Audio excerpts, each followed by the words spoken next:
I just recently got the Unagi Model One Voyager scooter. It's an electric scooter. This thing reminds me of like a luxury product because it kind of is decked out with a bunch of technology and just high-end features. It reminds me of like an Apple product. And in this video, I wanted to review it with you. I want to share the pros, the cons, the goods, the bads, the uglies, everything that I think about this when I ride it. And that's it. So let's do it. Oh, and if you're interested in this product, I'll put a link in the description below for you to check it out for yourself if you actually are considering buying it.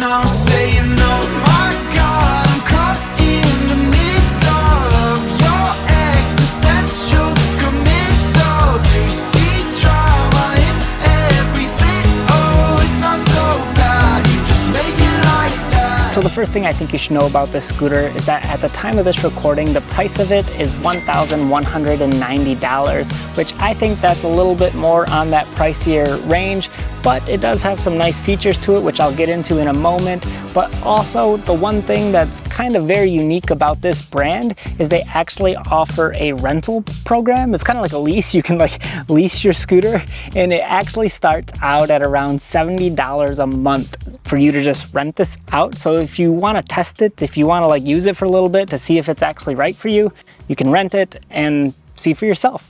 When I first received my scooter, it was packaged really nicely. It was very organized and everything had a designated spot. And the only assembly that I actually had to do was put on this top handlebar piece here. There's 2 screws in the front and 2 in the back, and it gave you the tools needed to assemble it. So it was a breeze. It was very simple.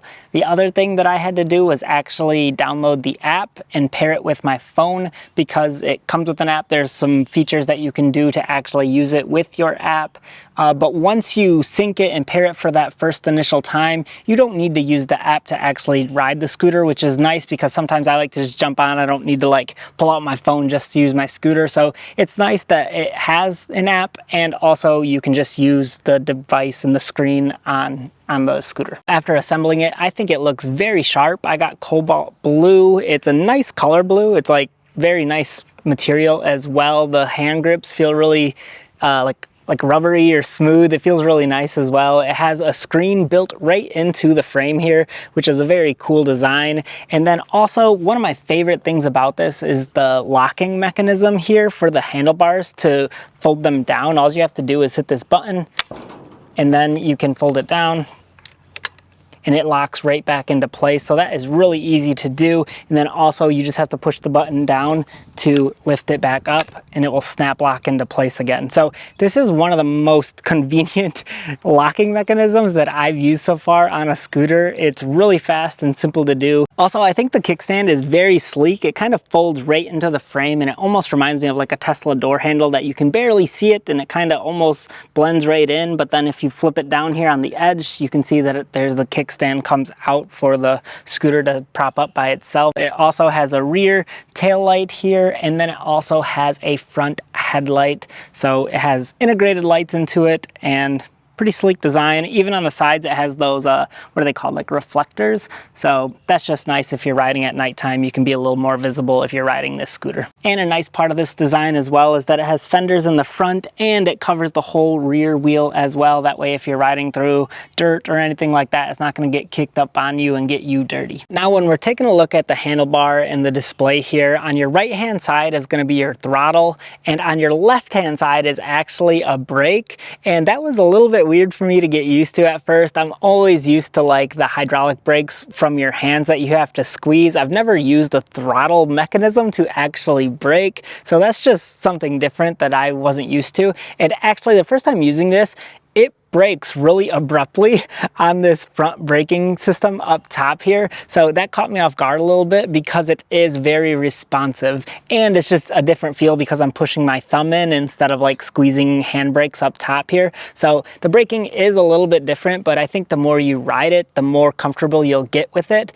And something else that I didn't realize while I first was riding it is that you can actually brake by stepping on this back wheel plate here, and it will slowly brake the bike, or not the bike, the scooter for you, so that you can come to a gradual stop. So if you want to brake more aggressively, you can use the throttle button up top, and if you want to brake more gradually, I'd recommend just stepping on this back plate to just ease up your speed. There are two yellow buttons above both of these paddles here. The one on your left hand side is your horn, and the one on your right hand side actually controls a few different things. If you tap it one time, it will change between trip and your odometer. If you tap it 2 times in a row, like a double click basically, it's going to cycle through your 3 different speed levels. It has speed level 1, 2, and 3. The scooter goes up to 20 miles an hour, so it goes pretty quickly for how small and lightweight this scooter is. And I think it has a range of around 12 to 25 miles. I noticed that it was more towards the middle to low end if you're riding it more aggressively, and then if you're riding it just more casually and just cruising around, then you'll get a little bit more range out of it. Now on top of the scooter is your power on and power off button. If you long press it, you can turn it on or off. If you short tap it while the scooter is on, it's going to turn on your headlight for you. And then if you double tap it, it's going to engage either 1 motor or 2 motors, because this scooter has a 250 watt motor in the front and a 250 watt motor in the rear for a total of 500 watts of power that you get out of this little scooter. So it's quite a lot of power out of this little device here, because the scooter is very lightweight as well. It's not heavy at all. It's surprising how much power you actually got inside of this, because I think it comes in at like maybe 30 pounds or something like that, so it's very lightweight. Also, since this scooter is so lightweight and it folds down really easily, it makes it super convenient if you ever have to move this scooter or carry it anywhere, bring it into your apartment, throw it in the back seat of your car. It's compact and it folds down really nicely, so I actually have a way easier time moving this around than my e-bikes or even my larger e-scooters. This thing is so lightweight and compact, it just makes it a breeze if I ever have to carry it in the house to charge it or in the office. So that's a huge feature as well that I think is a nice win for the scooter. If you actually triple tap your power button, it will put it into pedestrian mode, which is just like a very slow roll basically. That way you can use it if you're riding in like a congested spot with a lot of people around. You don't want to be zipping around very quickly. You can just tap it into that mode and it will just be like a walking speed basically as you ride your scooter. When you change different settings on this scooter, it will also beep and let you know that you've changed something.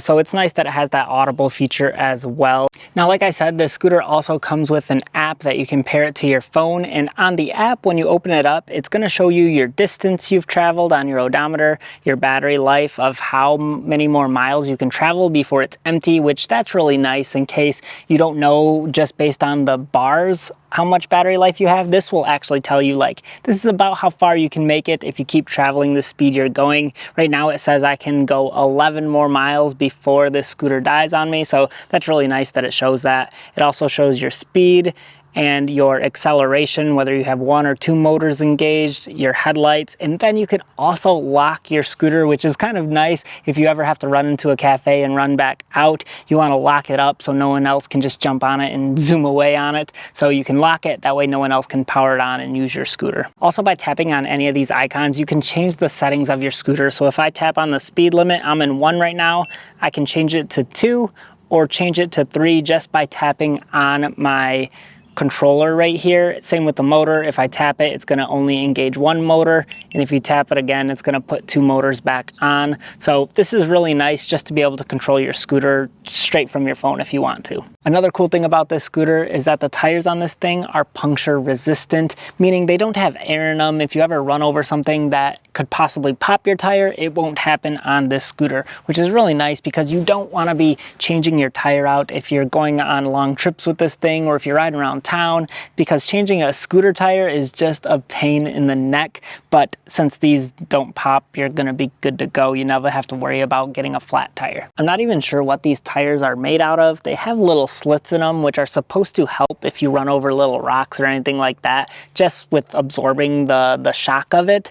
But this scooter doesn't have any suspension, so it actually is pretty bumpy. If you're gonna go over top of like sidewalk cracks or just gravel or just anything that's not smooth flat surfaces, you can definitely feel it on this scooter. So that's something I definitely want to point out, because if you want like a smooth gliding ride, and you live in a bumpy area, then this probably wouldn't be an ideal scooter for you, because this is way better if you ride it on flat, smooth surfaces. Two other things that I'm not the biggest fan of when it comes to this scooter is there's a little bit of play in this front handlebar here. I think just with this locking mechanism, there's just a little bit of wiggle room in there, but it doesn't feel unsafe when I ride it. It's just there, and I don't like that. Sometimes when I'm braking, I just feel that little bit of give in the handlebars, which is a little bit weird for me. So that's one thing to point out. The other thing that I wanted to mention is that when you're cycling through your assist levels,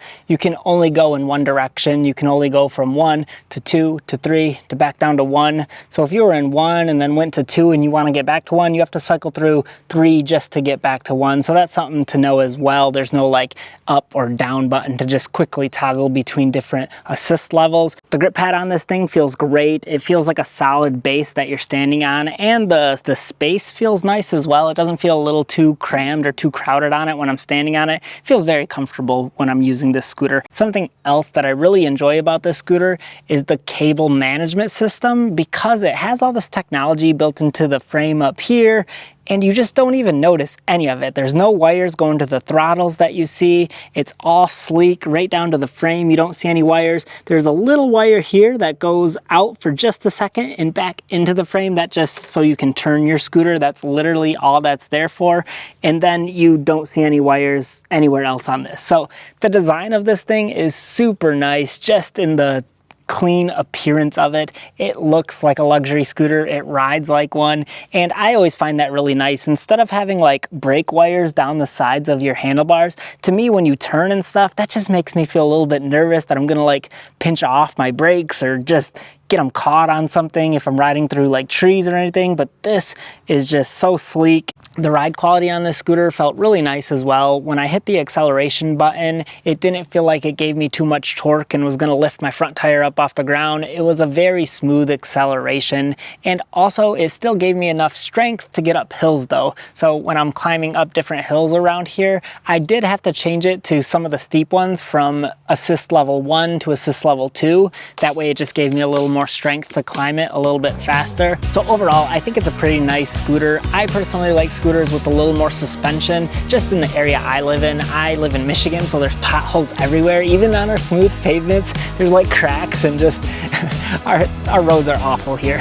So I personally enjoy scooters with a little more suspension, and maybe in a future version they'll release one. But if you're looking for something that can avoid getting flat tires, then I think these work great for you, and it'll be better if you live in the city. So that's something I want to point out, is where you ride makes a big difference if this scooter is right for you. And also, it's a luxury scooter, so it's a little more high-end. It has these high quality features with it. You're not going to see it on the low-end features of all this technology built into the frame, the cable management system, the pairing it to your phone. So it does have nice features as well to make up for that higher price range. So that's something I want to point out, and you can always rent it, I guess, if you want to go that route as well. So there's my thoughts about it.